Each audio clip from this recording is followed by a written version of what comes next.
It's the ESCTips.com Now without hosting. Eurovision Preview Podcast. Join us as we sort this year's contenders from the duds. Attention, you are now entering a fanboy-free zone. Hello again, we're back to talk about the second semi-final, which is in the following running order: San Marino, Estonia, Czech Republic, Greece, Austria, Poland, Moldova, Iceland and Serbia. Georgia starts the second half, followed by Albania, Portugal, Bulgaria, Finland, Latvia, Switzerland, and finished by Denmark. We will also talk about France, Spain and the UK, who are voting in this semi-final. Now, over to Panos first this time. How do you see this semi-final playing out? Well, this semi-final it's so open, isn't it? Because you have Switzerland and Bulgaria in the second part, which are like the win contenders, not just for the semi-final, but also the overall Eurovision event. And then after that, you have a pool of so many borderline entries, you know.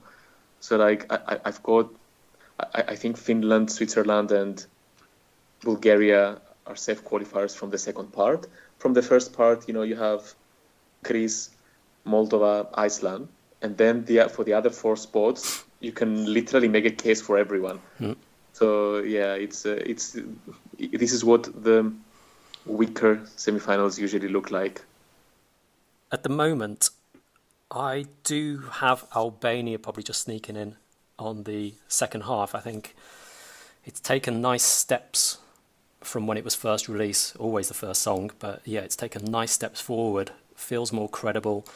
Albania is well represented in this semi-final, along with Bulgaria, actually, more so than Switzerland. Whether that will make a difference ultimately, we will see. But actually earlier, Serbia is also pretty well represented, and they're doing some good PR across Europe. Whether that helps them or not, we don't know. One thing I noticed is that there's a lot of pop, a lot of upbeat in this first half of the semi-final. You've got San Marino, Czech Republic, Poland. Those three have the lowest, what we'd call the hard points in the bank, and there's less for all of those songs for the juries. And then you've got the more distinctive entries, or at least the ones with a lot more polish to them. So you've got Greece, which will have the so-called spectacular staging that has been trailed. You've then got Moldova and the Kirkorov link. He's going to be doing all sorts with whatever juries to make sure that they've got enough in the bank. Then you've got Iceland with their presentation, even though I don't particularly rate the song. I think if it was in a more competitive semi-final, I'd be leaning more towards non-qualification. And then you've got Poland sat in the middle. They're not very well represented on the televote in this semi-final, but it's still upbeat. And then you have this little island of tranquility in the middle of Greece and Poland, which is Austria. Other than the obvious ones in the second semi-final, there aren't many obvious jury songs in this semi. So what do you reckon, Rob?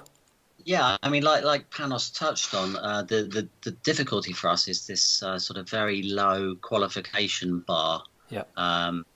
Outside of the ones that sort of look like bankers, and it's just very difficult to dismiss anything really.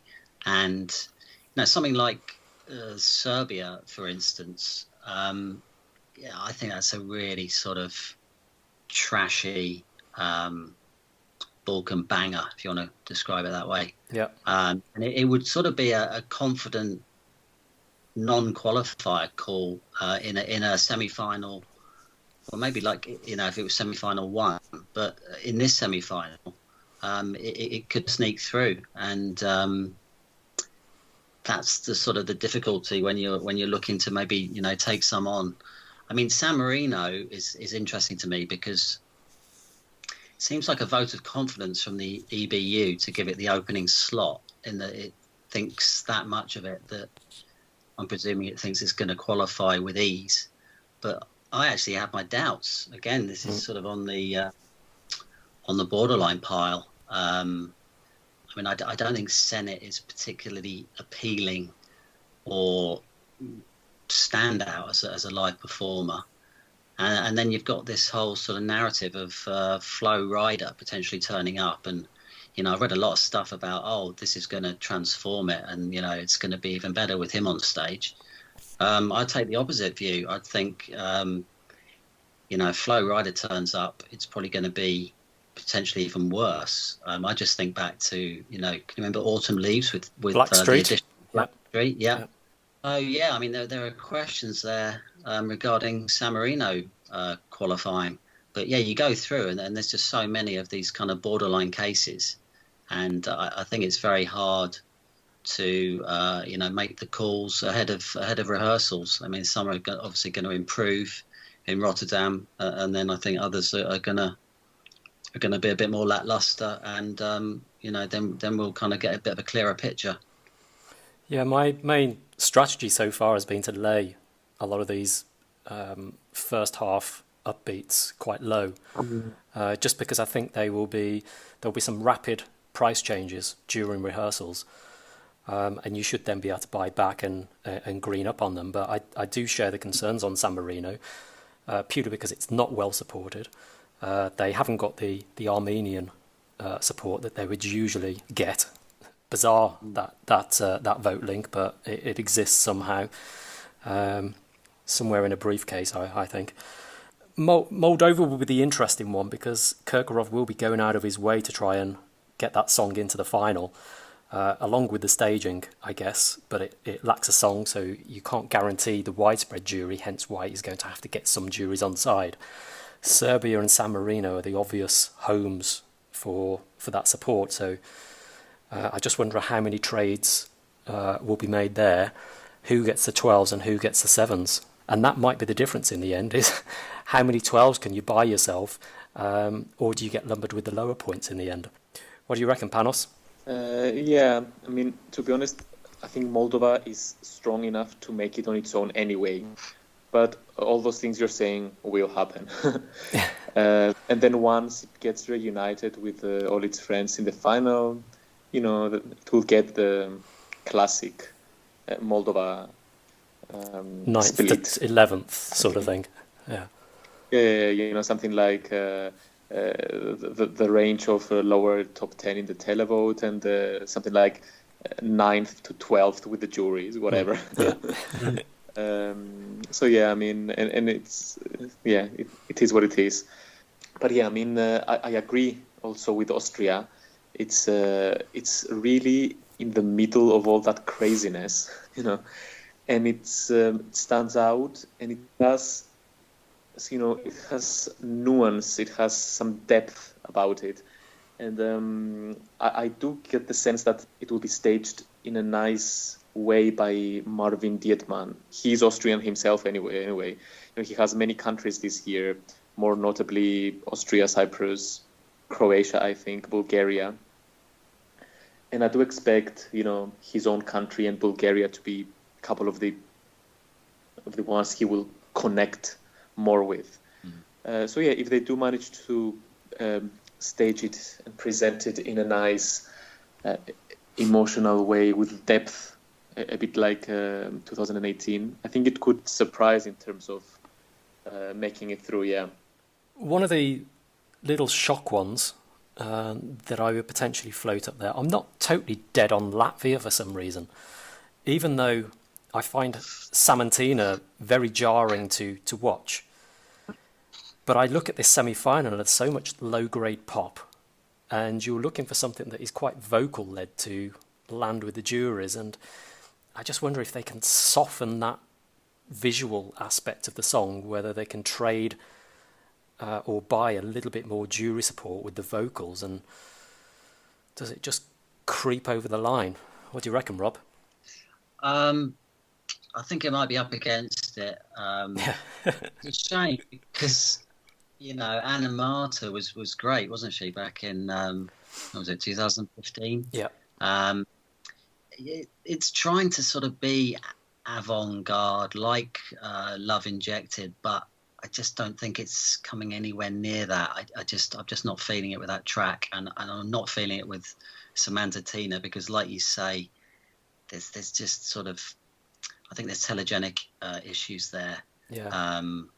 So yeah, again, goes on the borderline pile. I mean, another one I'd throw into a lot to throw into the borderline pile mix. I'd throw in Estonia. Despite the fact it's got the sort of the horrible 2 slot, I just think it's that sort of classic middle of the road, inoffensive pop. Sung by that handsome guy Uku Savista. He's got almost like a wholesomeness about him, and it's just the sort of thing that I reckon is gonna, rack up those middling scores, which overall we'll probably see it get through. So yeah, that's one that I think's got a chance. It's well supported as well. Some good allies there for it. Yeah. So over to the win market, because I think this is the crucial semi that we're looking at really in terms of the win market. We've got 2 very similar songs. We've got maybe a Greek dark horse, maybe for a top 3 due to staging. Over to Panos, where are you seeing the win go here? I mean, I could be on board with what you're saying for Greece and a top 3. We are looking for a third one, though it could be Finland. Though the win, it does look to be between Bulgaria and Switzerland.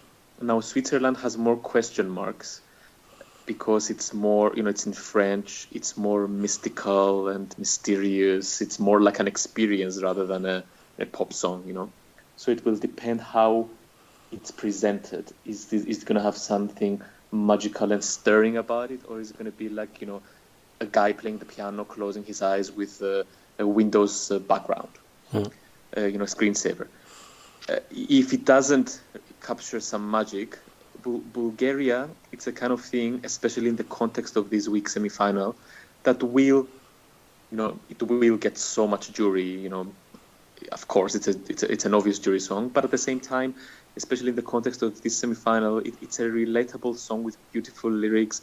Victoria is one of the most charismatic singers in the entire competition. So yeah, I wouldn't be shocked if Switzerland trips a bit if Bulgaria takes the win. Yeah. Rob? Yeah, I'd kind of echo Panos there. I do have sort of performance concerns really with John's Tears.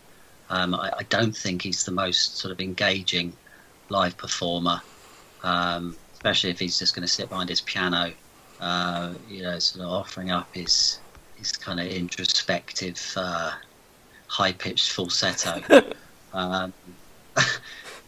And it's a song that is, for me, it's more like a movie soundtrack rather than something that's made for the Eurovision stage. I'm not discounting the possibility that Sacha Jean-Baptiste might come up with some sort of clever staging concept that will help to elevate it.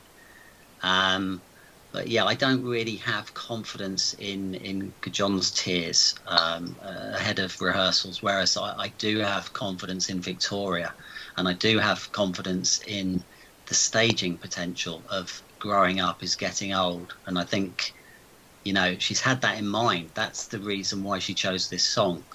And that last minute, I just think it could be really pretty epic live. So yeah, I'm favouring Bulgaria for the win. Certainly, pre-rehearsals, and I'd go along with you, Gav. I think Greece is sort of interesting from a top 3 perspective. I don't know what this kind of amazing staging concept is that they've come up with. It is Fokas though, isn't it?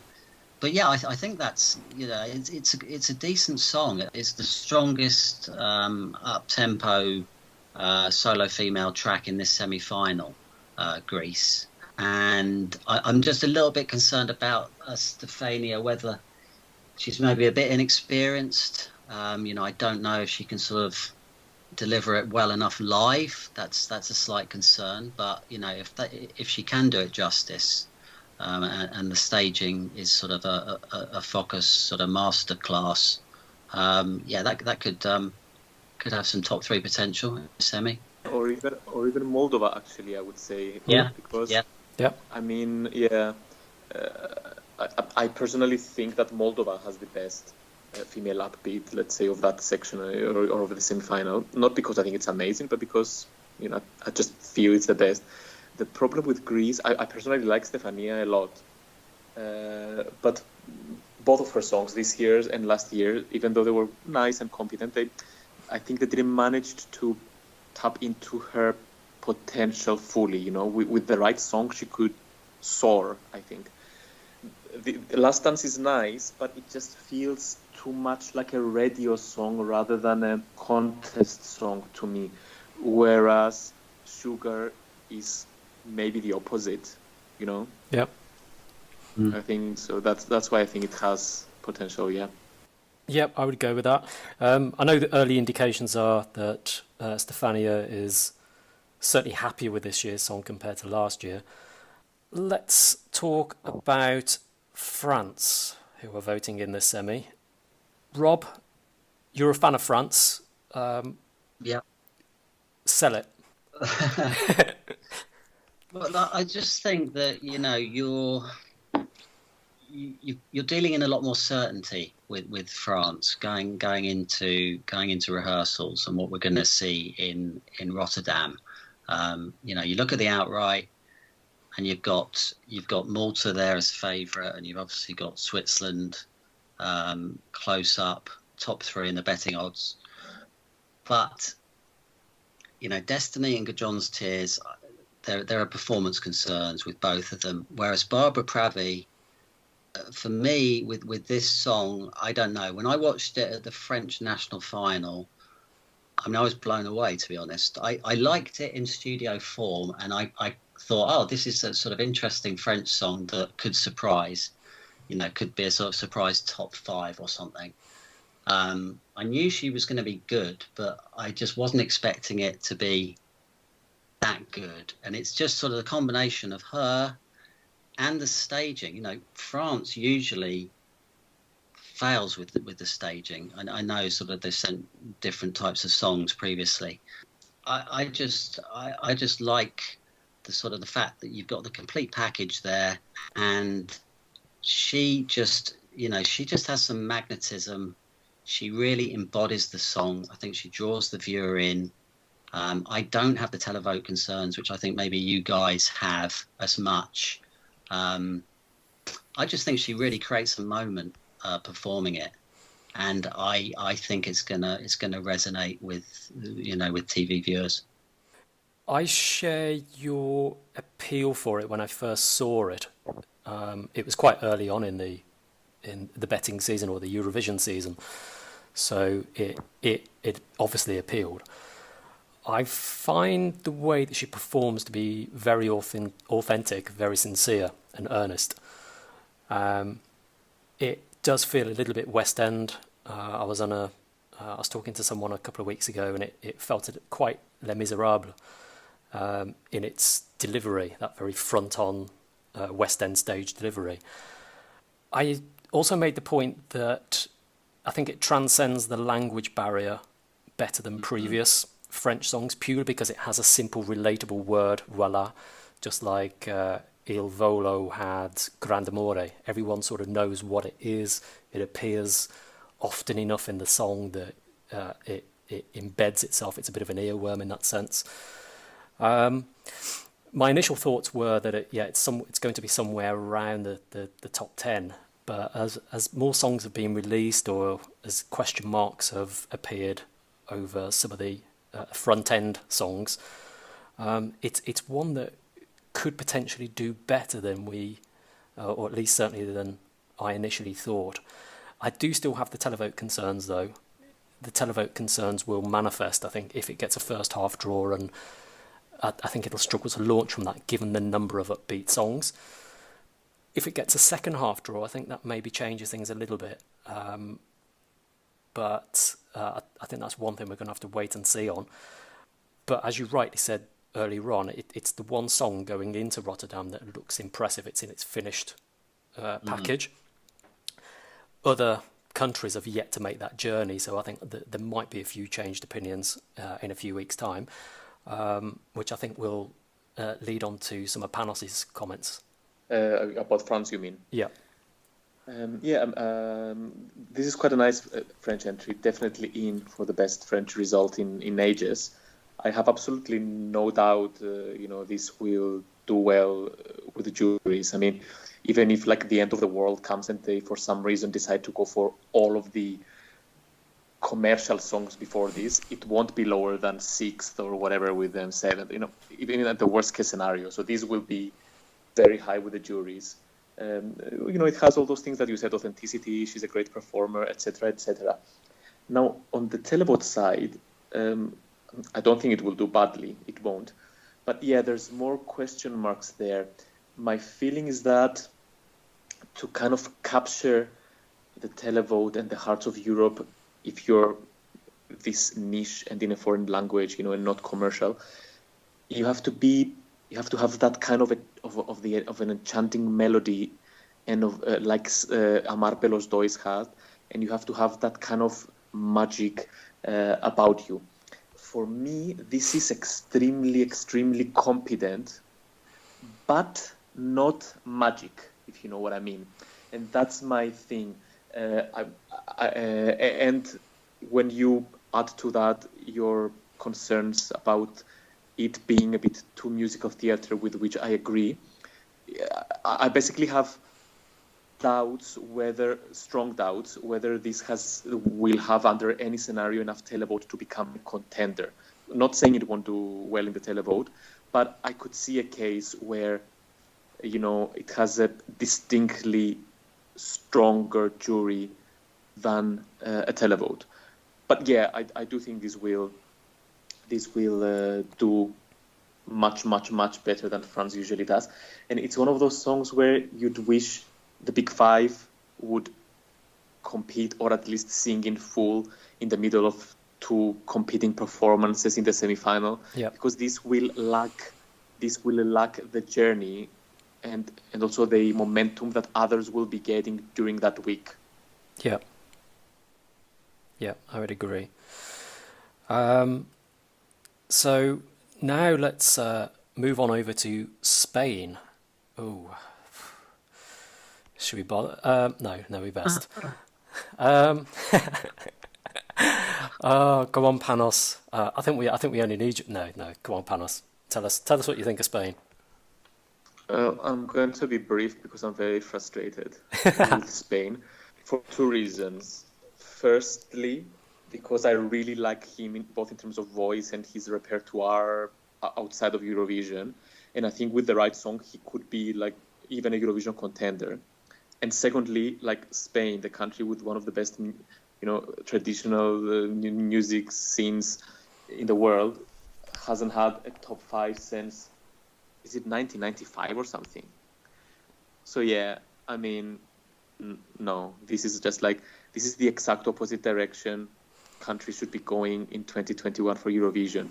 It's actually better to be niche and offensively bad rather than being this blunt, Yeah. And it's even more frustrating because of all the potential in him and in the country's musical scene. I think this could potentially be it will be bottom 5. Yeah, it doesn't do enough. When I first saw him singing this song, it made me think of Marco Mengoni, L'Essenziale. Similar sort of pacing, but you've got one which is stylish and sophisticated, and you've just got this one which is just bland, so bland. Do you concur, Rob? Yeah, very much so.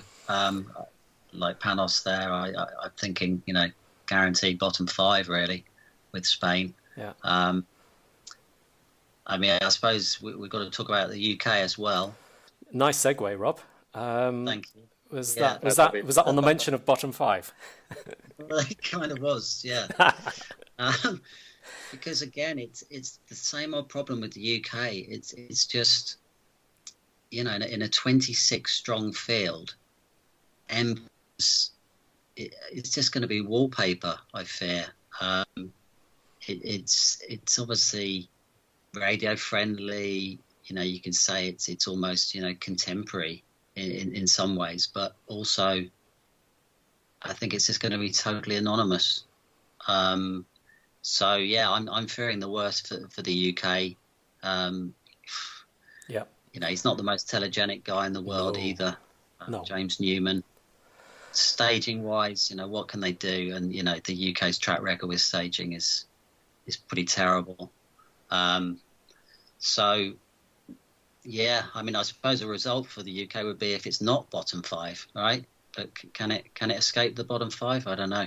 And I can assure you that no one whose English is not first language knows what Emperors means. I had to Google it.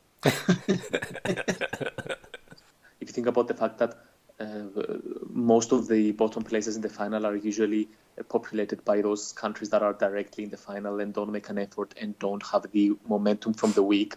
And given that, you know, like literally everyone, even Spain, I'd say, has some reason to get more points, you know, because like France and Italy are great. They're going to be top 10, let's say. Then Germany could get more televote than expected. The same could be said about and the same could be said about the jury of Netherlands and Spain, a bit more than expected. Like, I can't see why the UK would get any sort of televote or jury more than expected, which is very little. Yeah, I think it's a nice pop song. Up to date, maybe, but maybe 5 years too late. I think that sound was around in the charts 5 years ago. So yeah, it's already too late. Typical BBC. I think he's going to struggle to sing this live, big time. It's really high paced, and he doesn't look like the guy that's going to have his lungs in good shape. Yeah, I think he's going to struggle. I think the BBC staging will probably be a little bit bland. They'll probably have dancers in yellow suits behind him, or might have some brass instruments on stage, who knows. But either way, it's going to be miles behind whatever Greece, Moldova, Bulgaria, Switzerland are up to. That's for sure. Anything else to add in this semi, guys? Panos? No, that's more or less it, I think. I was gonna mention Denmark, but purely because it's given the pimp slot in semi-final 2. I mean, that's a bit of a mystery to me why the EBU gave it the pimp slot. I guess options were thin on the ground, but I was expecting Finland to get the pimp. And I just find that Danish song just so tacky and worthless in all aspects. Sort of trying to be, I guess, some sort of charming 80s throwback. But actually Poland in this semi-final is probably doing a better job in that respect. And, well, I mean, could we be looking at an NQ from the pimp slot? It's happened before, semi-finals. Yeah, I think we could be looking at that, yeah. I think they probably chose that one. It was between this and Finland, and I think they usually want to end with like a positive, bright note, and Finland is a bit too dark, you know. Right, so that is it. Now rehearsals will kick off in a few weeks' time. We will all be commenting on it. You can find me at the usual place on Twitter. Rob, you will find entertainmentodds.com and on Twitter. Ferris Day off. Well. At Ferris, go on. At Ferris Day off.